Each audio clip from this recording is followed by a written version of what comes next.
د افغانانو لپاره تازه او بد خبره د افغانستان بې برقي ازبکستان خپله برېښنا 50 سلنه کمه کړې ده. دوستانو په دې هیله چې روغ جوړ وي ویډیو را سره تر پای وګورئ او زموږ چینل در سره سبسکرایب کړئ. تان سه شنبه په افغانستان کې د بې برقۍ له ستونزو شکایتونو سره مهاله د برېښنا شرکت چارواکو ویلي چې ازبکستان دغه هیواد ته خپله صادراتي برېښنا 50 سلنه کمه کړې ده. د پروان ولایت د برېښنا شرکت مشر محمد عارف احمدي دا موضوع رسنیو ته تایید کړې ده.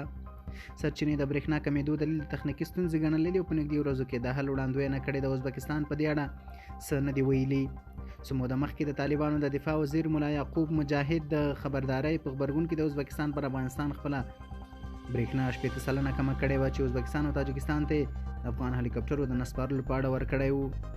د برېښنا شرکت سرچینو دا ویلي چې د طالبانو له واکمنېدو سره افغانستان له ګاونډیو هیوادونو څخه د برېښنا له کبله 100 میلیارډ ډالر پور شوی دی.